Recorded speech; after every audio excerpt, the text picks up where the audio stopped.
there, welcome to Actors in Conversation. I am your host, Jenni Squair, and today I'm going to be speaking with Garry Chalk, a local actor here in Vancouver, and I'm very excited to talk to him today. How are you? I'm good, actually. We've gotten our first heat wave of the summer. Oh, I know. Today is about 26 degrees or 27 degrees out there today, and so here we are in a nice cool room. I'm very excited. Okay, that's a good start. Yeah, I know it's supposed to be 30 degrees tomorrow here. Oh man, it's too hot. Whew, it's a hot one. So yeah, a few questions for you. Let's start with some basic things. Where are you from originally? Originally, I'm from the UK. I was born in a place called Southampton in Shirley. Ooh. It's called Shirley, Southampton, Shirley General Hospital, and I moved here when I was 5 years old to Vancouver. And I've been living in Vancouver pretty well all my life, except for, a couple of years back in Ontario and a very brief stint for a month or two down in California. But otherwise, this is my home. This is your home forever, yeah. Ooh, California. We'll have to talk about that. So acting, when did you get into acting and how did it start and why? Well, I've always been a bit of a performer. And I mean, I loved doing music and I loved doing musicals in high school and things like that. But basically, I was working in the stock market. Oh. And I was a marker on the board of the stock exchange. Then I became a trader on the floor. And then the politics changed and everything went wonky and all the junior traders got laid off and the market tanked. And I'm going, well, what am I going to do? I don't know what I'm going to do. So I sort of moseyed around, went to Europe for a little while. Then I came home and I thought, well, I guess I have to go back to school. So I went back to school. I wanted to be an English teacher or an anthropology teacher because my favorite thing is English and anthropology, cultural anthropology and whatnot, and did very well at it. And then one of my courses was an English literature course, and it involved theater.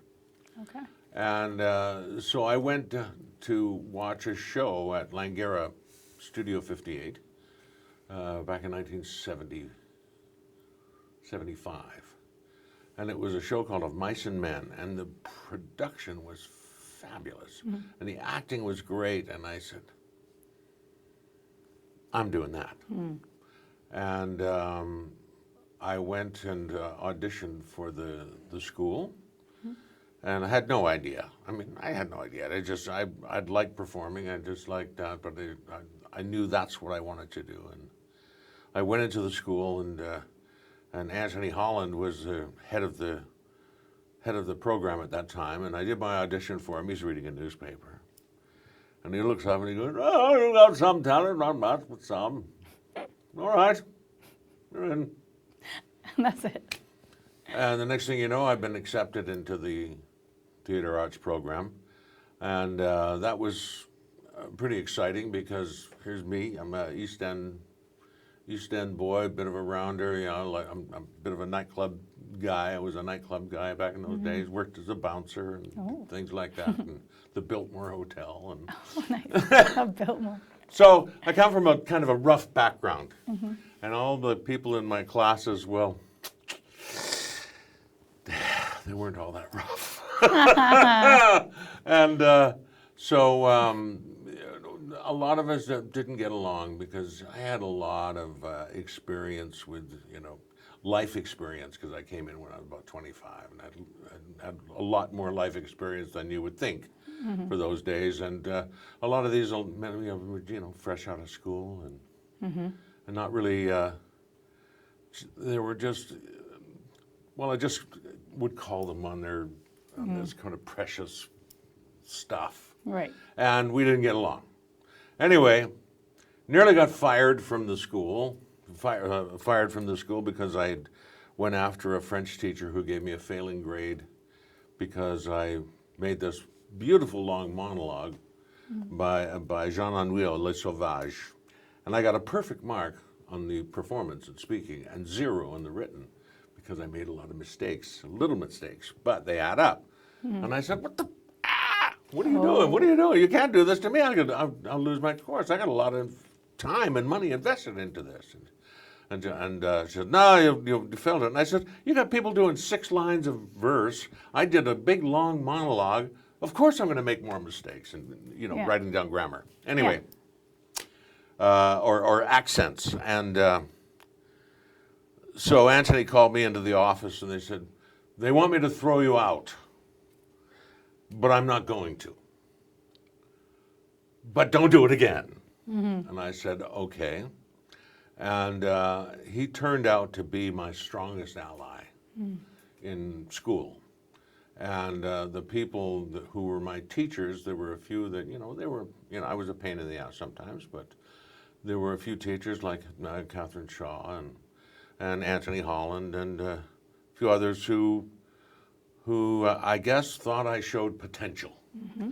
And I ended up doing some great shows that ended up being held over until after we finished school. The Jacques Brel's Alive and Well Living in Paris. That was a wonderful show. And I ended up working with Anthony Holland professionally over the years as we go by, and we became great friends afterwards, after I graduated. And then I just started working, just doing plays, doing movies, kissing bandits. I was a kissing bandit. Cool. And I did gorillograms, dressed up in a gorilla suit and delivered singing telegrams and all sorts of things. Anything that had to do with performing, I did. Anything I could do to pay my rent, I would do. Yeah. And the great thing about that was that all those experiences contributed to the whole of my experience. And I've been working exclusively as an actor for about 35 years. That's amazing. 35 years, around there. Long time. Yeah. And I'm still at it, still going. They won't let me go. No, so. They won't let you go. Well, No. I'm glad those teachers, saw something in you. Yeah, they were right. Yeah, so that's basically how I got started, and then just one thing led to another, and you don't notice it, right, when you're doing it, because you're in it, you're involved in that moment. But if somebody had told me on that first day of school that I'd be sitting here talking to you, or standing on stage getting that, the lifetime achievement, or my star on the sidewalk, I'd just laugh at you. You're out of your mind. That's not going to happen. Mm-hmm. But you don't think about it. But all that accumulation of experience and all that accumulation of stuff led me to that. Mm-hmm. So my feeling is that I think every decision I've made in my life was the right decision, because it culminated in me sitting here talking to you. There you go. Well, I'm glad you're here sitting here talking to me. So there you go. And maybe a hard question, but in theater, maybe theater and film, what's your favorite part about being on set and your favorite part about being on stage? On stage. My favorite part about being on stage is the immediacy of it. It's, standing out on the tightrope, because you're live, you can't make any mistakes. Even if you do, you got to make sure that it doesn't look like you do, and you get that immediate response from the audience. And it's kind of like calisthenics for your acting brain, because you're on for a couple of hours, and you rehearse and rehearse, waiting for that day when you open. You don't know how people are going to respond, and it's just the smell of it, the heat from the lights, this island of light and the rest of the theater is dark, and you can hear people and they're murmuring, and you can look at your actors and you're right there in the moment. For me, that is like the ultimate joy. I just love that. Yeah. In film, there's a different sense of that, in that you have your director and your crew and your cast people, and everybody is working and hoping and making sure that you give out the best performance that you can give. And so you get so prepared, and I just love that feeling of, I love the feeling of the camera. It's right there. It's just, you can't lie. You have, you're right there. The camera is there, and the lights, and everybody's watching, and they're all watching the monitors, and they're watching you, and you're always. I take great joy in doing all the technical things perfectly. I like to hit the mark perfectly. I like to, get those moments, and every moment, every take is like a rehearsal. So I love to grab hold of a take, and I have the opportunity to say, well, I didn't quite like how that sounded, Right. but we have another take. Yeah, let's do it again. So we can do it again. But yeah, I mean, you don't want to do it too many times because then people get crazy. But I just love that organic process where you're constantly, what's the word, revising your performance as you go along, and until you get the end result. And my greatest joy is I can now watch myself on TV and go, yeah, that's okay. Yeah, I believe that. Pretty good. Yeah, I was watching a movie last night. Well, I watched a part of a movie last night called Overboard, a remake of Overboard. Just watch that. Of the Spanish version or Mexican version. And I was there with Anna Faris, and I'm watching it, and I was going, yep, that's funny. That's good. I like it. Okay. Yeah. And that's, to me, it's the equivalent of getting to a point when you play a musical instrument. If you can play what you hear inside of your head, then you're there. You're okay. And if you can watch yourself on TV without cringing, you're okay. Yeah. Because all I can see, all I used to see when I was watching when I was younger was lie, Yeah. lie, Don't believe you. lie. Oh, isn't that where you stubbed your toe? Things like that. Yeah. And I see it all the time. And I actually, it's funny I mentioned that because there's a show I did called Two or Pure Luck, one of those. And I did stub my toe on a corner of a table in the Sun Yat-sen Gardens at the end of a scene. I turned to walk away and I stubbed my foot. And you watch my face and it goes like this. And they didn't edit it out because you could just and it's just quick. It's just at the end of the scene, and it just goes. And I went, why did they do that? Yeah. But they did anyway. The rest of the take must have been great. Yeah, and radio. I do a lot of animation as well, and that's always fun because you get to play with your voice and bring it right off the page, and it's fast and furious. And go in your pajamas and. Not that I wear pajamas, but they won't let me go in the studio naked. So Yeah, it's like if you're not wearing pajamas. but yeah, so I like that, and the people that I work with in animation are a special breed unto themselves, and they're just a joy to work with, and I have so much fun with them. So that's so you could quite possibly say that I just love the business. Love it. That's amazing. Yeah, no, I love it. And I actually just watched Overboard with my son, and it was funny, and you were great.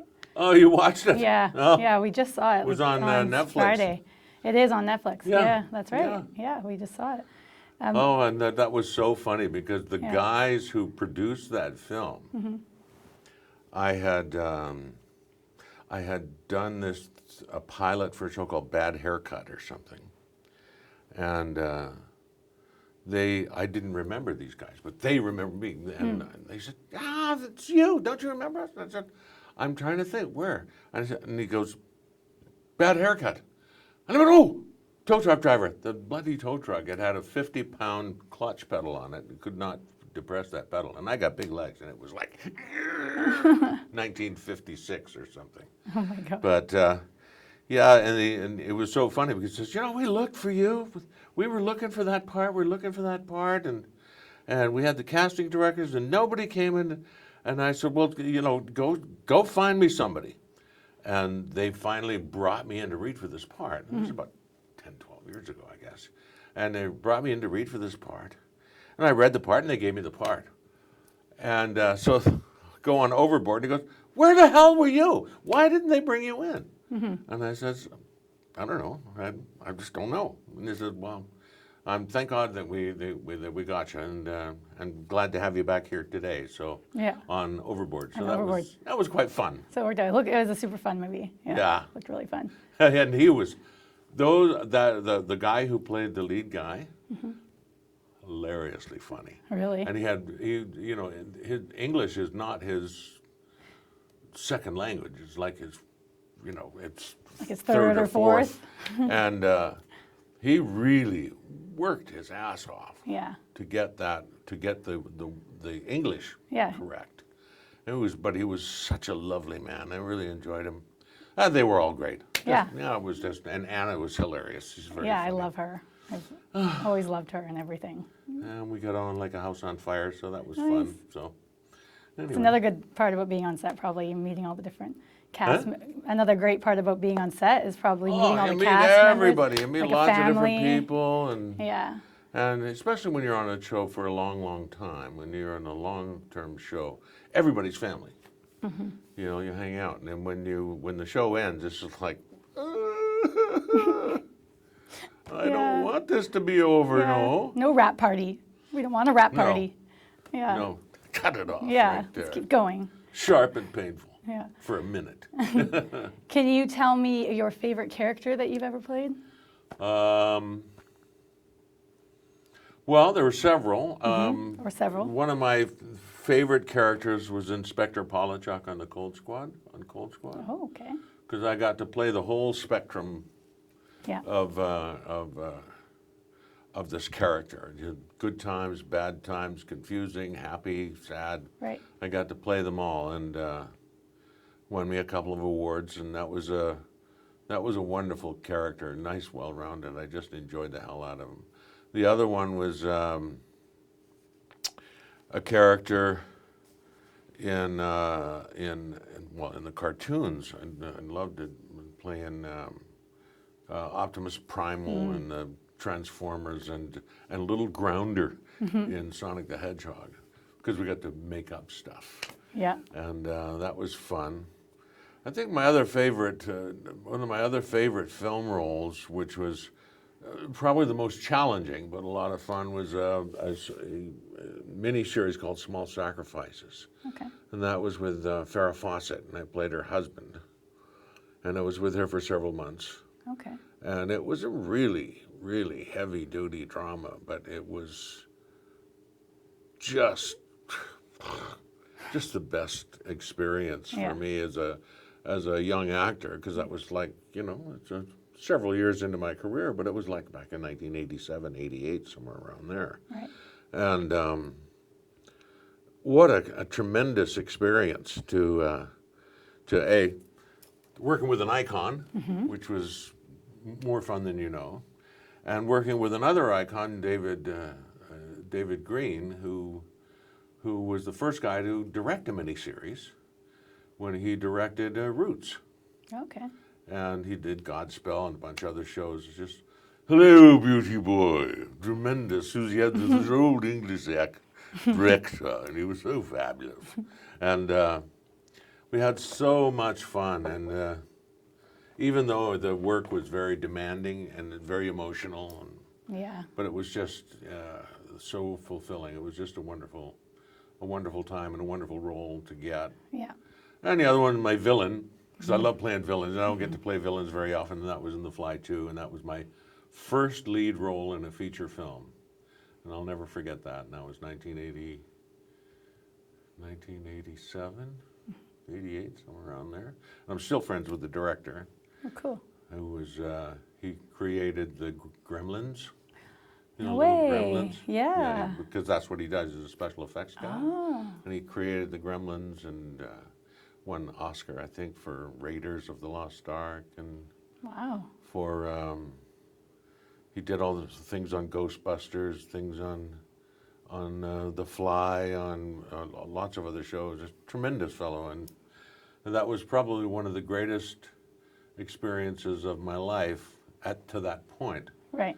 Because I remember the first day of working on the film, and we were sitting in the Pacific Center in the TD Tower and doing a boardroom scene, and Mel Brooks and his wife, what the heck's her name? Just gone out, Anne Bancroft. Okay. Mel Brooks and Anne Bancroft were coming to set because it was the first day of shooting. And everybody was really excited, and you hear on the radio, they're leaving the airport. They're at 41st. Okay, they're just coming into the building. All right, everybody look busy. You know? And I'll never forget, we're sitting there doing a table read of the first scene, and Mel Brooks comes walking in with Anne Bancroft, and I looked and I went, oh, it's Mel Brooks. Don't look at me, don't look at me. All right, I'm just here for lunch. He walks across them, and we ended up sitting and having lunch with him, and what a life. Yeah. Just a great life. Sounds like it was, a great life. It was so much fun. I used to get up in the morning at 5 o'clock to go to work, and I'd laugh my head off in my car as I'm driving my car. I'm going to work. Yeah. You know, so it's excited. the best job in the world. You know. Yeah. And I still maintain that it's the best job in the world. You still laugh when you go to work I at 5 do, in the morning? Because it means that I'm still going, and I can still go and meet my friends and meet the crew who I adore, and the rest of the cast members who I love, and Yeah. just. Sounds like you'd be so fun to work with. Huh? Sounds like you'd be so fun to work with. Well, apparently, I guess. Yeah. I got to tell you though, I am a professional. I have my lines. I know my stuff, and I walk on. I'm prepared. I'm ready to go. You know, like that. I don't suffer fools. I don't care who you are. Don't pull any shit on me, because you'll get it right back. And I've done that a couple of times, but you know, it's just that we do have such a wonderful job. You don't have to be a diva. You don't have to be a prima donna, or whatever you'd call them. You've got everything handed to you. What have you got to complain about? Yeah. And you know, I don't want to go there because it's not necessary. But I'm just saying that when I go on, I have fun. Yeah. And when it comes to the work, you know, Do the work. I'm in. But as soon as I hear that, it's a wrap or cut or lunch. Or lunch. You know, just go back to normal. Yeah. You know. But yeah, so I think so. I think I'm fun to work with. I hope so. Am I? Yeah. I'm sure you'll get letters. No, he's an ass. Comment card. Huh? Comment card. Yeah. Can you tell us a little bit about misconceptions of casting? And a lot of people have misconceptions about casting. What are your thoughts about casting, or your advice on going in the room? On casting? Well, I have several theories. Well, Okay. no, but my main one, here's my main theory. And I think this is the biggest note of encouragement that you can give to anybody who's auditioning for a part. Okay. Everybody wants you to get the part. Everybody.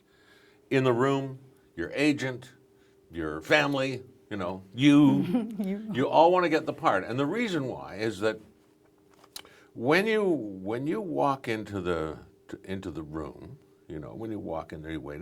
Producer wants you to get the part because they don't have to look anymore. The casting director wants you to get the part because if you get the part, it makes them look good because they've made the right choice. The director wants you to get the part because he wants somebody he can, you know, work with and know that they have what they want.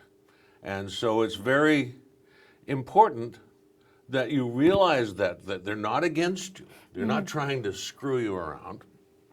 They really want you to have the part. Right.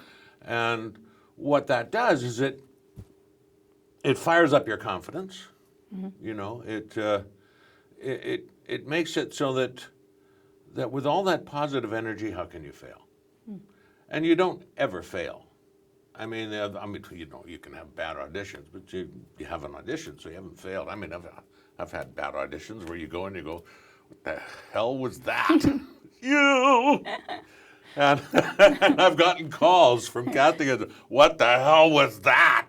And I said, Well, I made him a choice, and it was a wrong choice. Fair enough. But no, so when you go in, it's like there's several things that go through their mind. A, do you look like the part? B, are you going to be fun to work with? And C, can you act? And that's basically it. And having sat on the other side of the table with the director, watching people audition, and you go in and you go, oh my God, every one of these people that came in were great.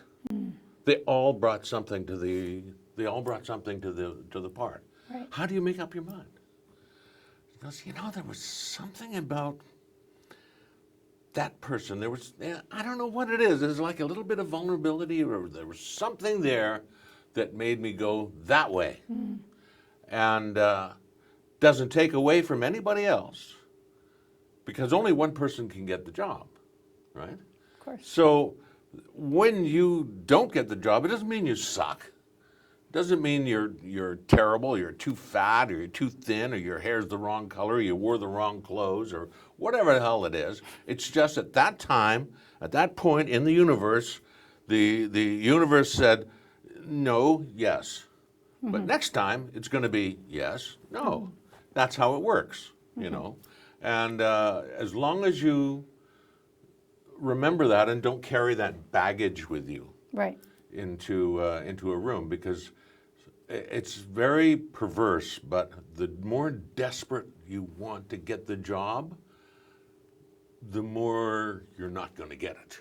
Because somewhere on a psychological level, those people are watching and they're watching not a performance, but they're watching the desperation, And you don't want that, because you're there to solve their problem. They're not here to solve your problem. Right. And it's not a therapy session, it's and you're just you behave like a professional, you do your thing, and you get out the door. If they say, can you do it this way, then you do it another way, Right. Yeah. What else? It sounds I don't know. I just surrender myself to the universe, and the universe unfolds like it should. And if I get the role, I get it. If I don't, I move on to the next one. Yeah. And it seems to hold me in good stead, all these decades. So that's all I can say is just remember, it's not you. It's not all about you. It's not about you. Yeah. There are so many different factors. I'll give you the classic example. There's a guy, a well-known Toronto actor, high profile, great actor, no flies on this boy. I'm sitting watching with the producer and his wife and the director, and we're watching the video of these guys who have auditioned for the part of a lawyer, right? And we're watching them, and these guys are all top-notch actors. And I'm watching every one of them, every one of them had a great choice. And the producer, who's a big old Hollywood guy from the old days, Lou, he turns around and he goes, I can't make up my mind. These guys are all good. They're all good. Well, what do you think, Dave? Well, no, they're all good. I could spin a wheel, and Flip a coin. and so the producer goes, honey, can you have a look at these guys? Tell me which one. And she watched all four guys, and I swear to God, this is not a lie. She says, I like the guy with the yellow tie. I love that tie. And he got the job. Oh, no. He got the job. Wow. And there's no flies on him, because every one of them had a superb performance. Right. But the yellow tie got the job. So how do you compete against the yellow tie? Yeah. You just can't. Yeah. But that's basically it. Yeah. And I always say, always be prepared, and always be prepared for an alternate choice. Yeah. Always, and whatever choice you make, even if, and this, I'll cite an example where I went and read for Small Sacrifices. Huge deal. And it was a lead, and it was the cop. And the director goes, no, no, no, you can play this part. I know you can play this part. You've played lots of these, haven't you? And I said, yes, yes. And he goes, no. But you know, you kind of look like this fellow. What do you think? And the producer goes, yeah, okay. Right. I want you to take the script, go away for an hour and come back and read it for this part. And I said, okay. So I opened the script and I went, page, monologue, monologue, monologue, page, page, page, part one. Page, page, page, page. Oh my God, I'm going to have a part two. And it was like a major lead role in the movie. And I'm reading it, it's emotional and all this, and there's all this stuff going on. And an hour later, I went back in and I read the part, did the scene, and the director looks at me and he goes, that was lovely. That was absolutely lovely. It was completely wrong. But you didn't know. It's all right. You didn't know. This character's an asshole. But it was lovely. And then he goes, he looks at me and he goes, and he looks at the producer and he goes, Producer goes, and I got the part. Nice. So you just never know. Yeah. You never know what's going to happen. You never know. Don't count yourself out. Never. Yeah. Ever. And what do you do when you get a script, an audition, say, from point A, your prep? What's your prep before the room? What do I do? Like, what's your preparation before you get to the audition? Well, first I read the script, and I read it all, and then I read the directions, you know, the stage directions, and then I discard them, and then I read the other person's scenes, and I do all that, and well, it's hard right now because now it's kind of, it's like second nature. Of course. You know, you scan, who am I talking to? Why am I talking to them? What am I actually saying to them? And what do I want from them? Those are the four basic questions, right? Plus what's going on in the text and time and place and situation. So I look at all that, all the who, what, where, why, and how much, and then I record all the other person's lines on this. I have this little app, little plug. Cool. Rehearsal Pro, Rehearsal 2 Pro, excellent little app for memorizing lines and posting voiceover scripts or video auditions.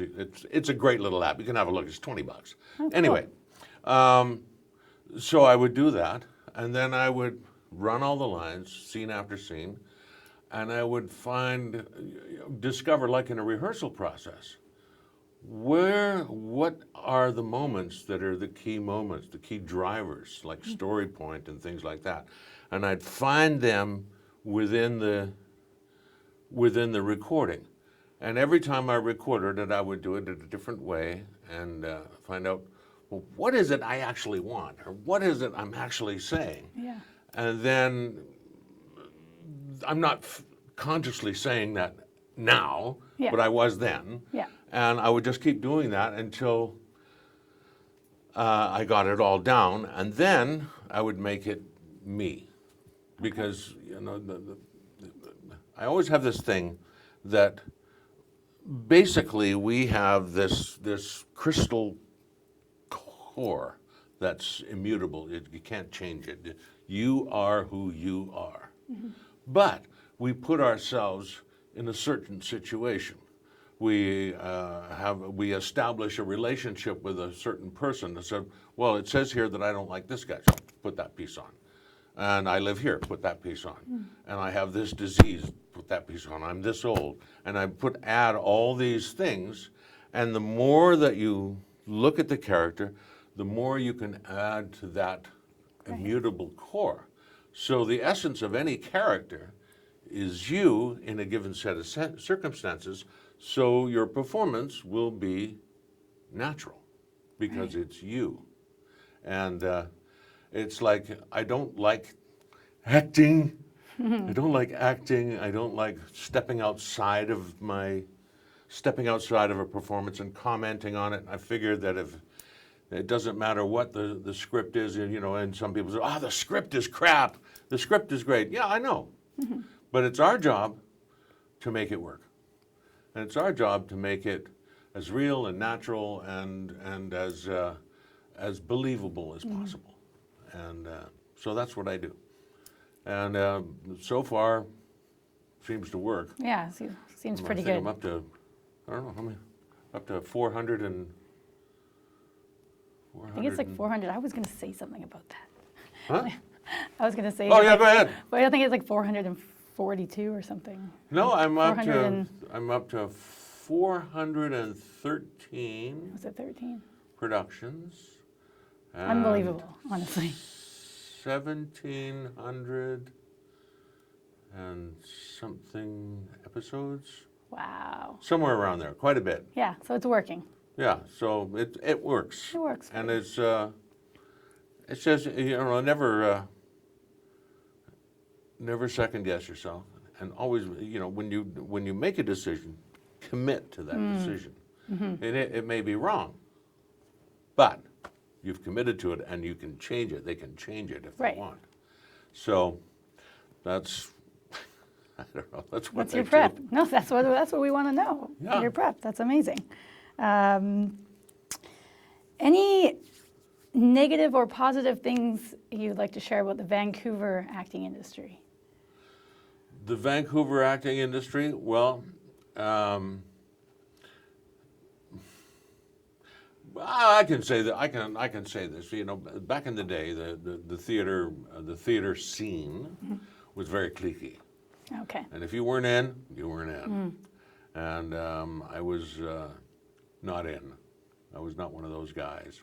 I mean, I did lots of shows here and lots of plays, but I had a reputation as a boozer and a brawler, which was pretty odd, as I'm a teetotaler and never knew what brawling was all about. But anyway, that happened. So I could not get arrested in the theater in Vancouver. So I moved away. I moved back east and started working right away. I'm working everything, Right.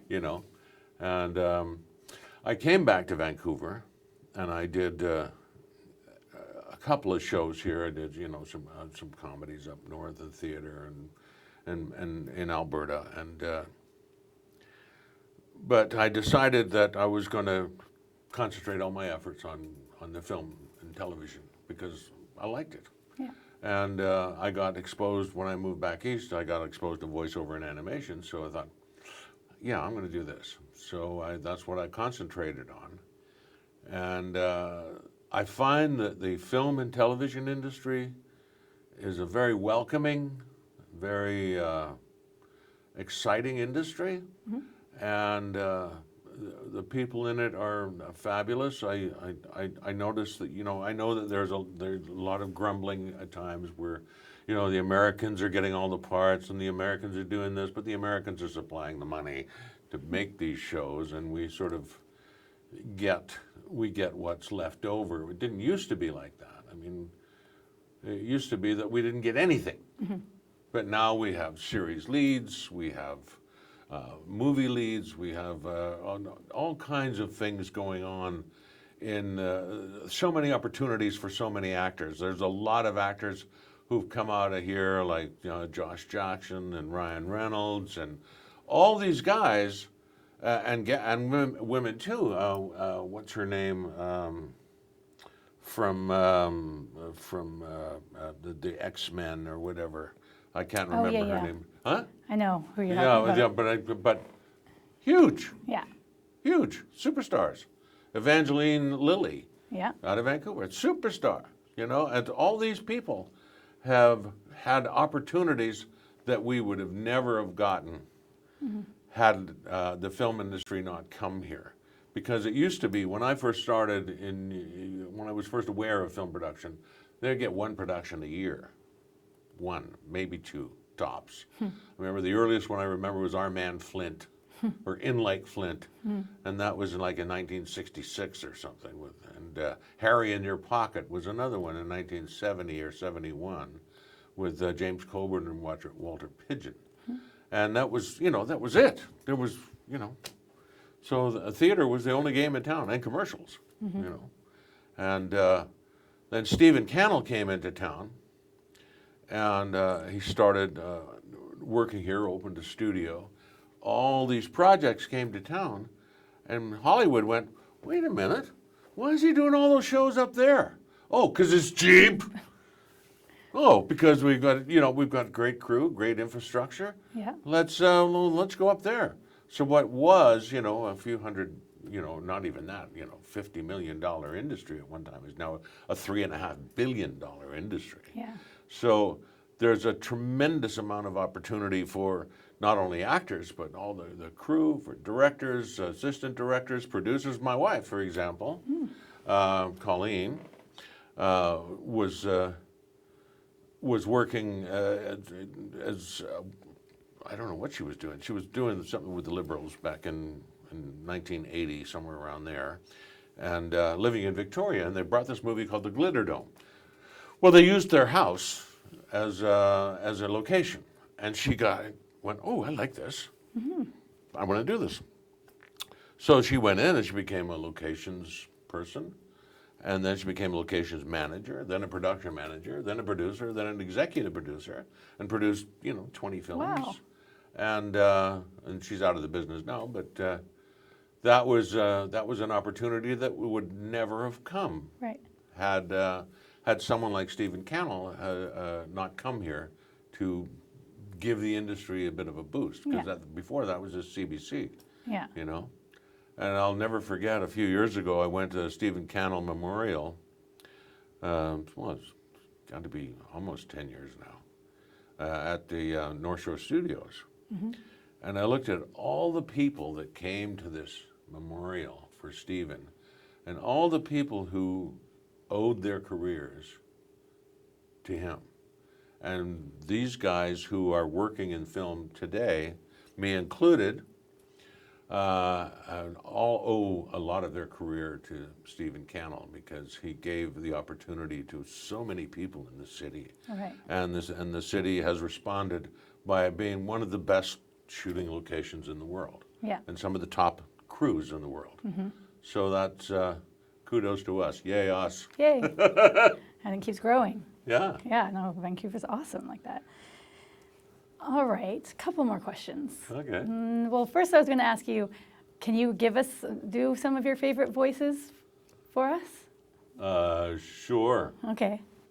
I just Well, want to hear. this one's a werewolf named Harold, and he says, "Scary godmother, I must have something to eat. I'm starving. The moon is almost waning, and I'm not going back to my original form. What do I do?" That's one. That's amazing. And then there was a Dog Star, and he goes, "So there I was, Bucky my lad. I remember the year was the Rigelian Cheese Wars, and I pulled out a great Limburger bomb and blasted them into the middle of nowhere. I'm telling you, it was absolutely fabulous." That was Dog Star. And Awesome. then there was Maximals, maximize. We don't have to do this, Megatron, please. We've got so much more to be thankful for. And that was for Transformers, and they're, So good. "Yeah, I'm not stupid, I just lost my head for a moment." That's Grounder. And there was the other one, so. I know there's hundreds, so. Huh? I know you have hundreds. Oh, there's so many of them. Oh, I'm just thinking of what is the other one? Oh, yeah. "Excuse yourself, you pig. I'm telling you something out of King Hippo." Yeah, that was King Hippo. Wow. And, I can't remember them.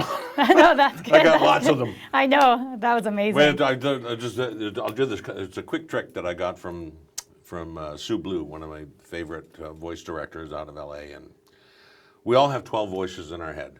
You don't have to change it. And it goes like this. There's a voice at the top of your head. You take that voice from the top of your head and you put it into your eyes. Take it from your eyes into your nose. You take it from your nose into the front of your mouth, and then the middle of your mouth, the back of your throat, and down into your chest. Now you're gonna add a bit of gravel to that, into your eyes, into your into your throat, into the middle of your mouth, the front of your teeth, your nose, your eyes, and the top of your head. Wow. And you never actually change the tone of your voice. You just put it in a different place. And then you can add jaw placements, breathing, you know. There's accents. You can do all kinds of things, you know. Yeah. And I used to play this character named Hack on Reboot, and he would go, "Oh, I don't want to push the button. No, I don't want to push the button. Every time I push the button, something bad happens. Megabyte will kill us. Hold me. Hold me. Be free, little one. Be free." Oh, just it's so much fun, and I'm just about to start a new series. Oh, yeah. Middle of August, that I can't say anything about, Oh, unfortunately. darn. But it's going to be a fun one. It's kind of a monster-y kind of show, but and I do one that's on now called Monster Beach, and I play an old surfer dude who goes, "Whoa, tell you what, kiddos, you know, some of these guys, they just don't really pay attention, you know?" That's awesome. And that's for this surfer dude, Uncle, what the hell's his last name? I can't remember. But he's the uncle of these two kids on Monster Beach. Yeah. And if you watch it, it's on TV now, but it's quite fun. Amazing. And I can't wait to see your new show. Huh? Can't wait for your new show. Oh, the new show is going to be cool. And I just got my latest one is one called Mega Man, Okay. where I used to play a character called Gutsman in that show 25 years ago. Oh. Now I play the part of the kid's dad named Dr. Light. Dr. Light. And he's quite a character. Yeah. But he's more of my own voice. You know, Aki, Hula, you can't do this. We've got things to do. We have your chores. Remember your chores.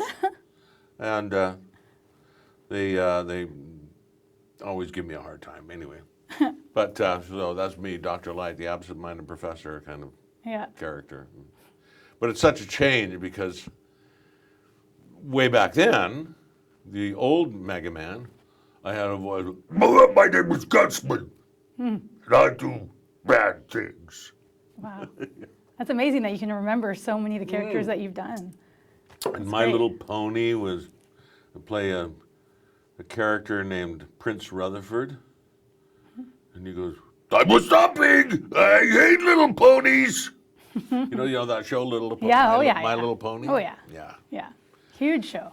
Yeah. Oh, it's a huge show. Oh. And we do a little bit with that. And I've got lots of fans and Oh, I bet. come and say hello. And Yeah.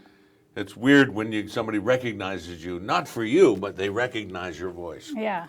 That's saying something. Yeah, that's bizarre. I know that voice. Yeah. It's you, isn't it? Yeah. And I said, yes. Yes. Anyway, Amazing. What would be your best advice for actors starting out? Your absolute best advice. for your best advice is, from my own personal experience, no job is not worth doing. And if you take the job, you do the job to the best of your ability. If there's anything that you can do to enhance your chops, your skills, like theater, sports, improv classes, as I said, anything that has to do with performing, even as like singing bartenders or singing waiters or working in the theater or whatever it is that you can do to enhance your skill and keep your skills going. And don't be afraid to take classes if you feel like you're missing something. It's just go out for a little workout, and do some text exercises. Those are always very difficult to get it off the page. If you can, sing every day. Learn how to sing. If you can't, learn how. and sing every day because the singing will give you vocal range and it'll allow you to play. And that's in animation. It's very important because everybody sings in animation. It's very important. Always, if you can, even as an exercise, at least for half an hour a day, read out loud. Read out loud, get your voice and get your voice and your chest and your breathing and everything connected, and watch movies and television, but don't watch them for entertainment. Watch them to see Study. how they work. Yeah. What are the technical aspects of filmmaking and television making. Do theater if you can do it and if you have the time, because theater is an invaluable experience and keeps you going. Don't be discouraged, and whatever you do, don't carry baggage around with you. When you take that baggage into the room, you're doomed. You know, it's not your fault. You don't suck. It's just not your time. And I give you a classic example of that. I used to do a show called MacGyver way back when, and so I was great friends with all those people, including Richard Anderson, and they went and did this show called Stargate. And I auditioned for it the first year. Didn't get it. Wasn't my part anyway. I knew it was not my part, but I didn't get it. No more auditions. Didn't get it. No, we're going to get you in. We're going to get you in. Year 2, none. Year 3, none. Year 4, none. So I just continued working. Year 5 comes along and they go, I get a phone call. It says, hey, Garry, we got a part for you. And I said, oh, cool. Yeah. Oh, you're going to love that. It's Colonel Chekhov. He's a great guy. And I said, yeah, he's going to be around for a while. And I said, okay, cool. And he goes, yeah, how's your Russian? I said, my what? How's your Russian? You can speak Russian, can't you? Because the character just speaks Russian. And I said, oh, come on. Really? And he goes, yeah, he speaks it. But don't worry about it because we get you a tutor. So he's going to teach you. So you know, I thought, you know, when all is lost, you know, you think, oh, I'm never going to get anything in this. And then I got a part. Yeah. And another one is a show called Tribal. It's a new show that's on APTN right now. I thought I was going to play one of the, you know, play the lead in the show, and was very close. And it said, no, somebody else is doing the part. And so I went, oh, okay. So I'm moving on. I don't think of it. I go on vacation to England, take my brother on a camping trip out to Wales. I get a phone call out in Wales by Snowdon, Mount Snowdon. And it says, hey, you got the part. And I said, what part? And he says, the part of the head of the Justice Department in Tribal. And I said, no, I thought I was done with that. He said, no, you're third lead. And I went, okay, when do I start? In a week and a half. And I went, okay, well, shit, no, got to go home. Yeah. So we finished our vacation. I went home, and I went to work on the series a week later. So you never know. You just never know what's going to happen. Yeah. And that's the joy. And if you try and, what's the word? If you try and make things happen or build things up to a point where if you don't get them, you're doomed. You're doomed. Yeah. You know, it's like you never know what's going to happen, and you can't force it to happen. And if somebody else gets a role and you don't get it, there's no power on earth that will get you that role. Right. So there's no point in fretting about it or you know, second guessing yourself or cutting yourself short. There's nothing you can do. Yeah. And so it's just like, move on, forget about it. The next one is yours. Amazing. Yeah. Well, thank you so much for all the advice and all the stories and all the voices. And you were so amazing. And it was great talking with you today, Garry. Well, thanks very much. I hope I didn't bore you to tears. No, not at all. I'm going to watch it 100 times. Thank you, everybody, for watching Actors in Conversation. My name is Jenni Squair, and we'll see you next time.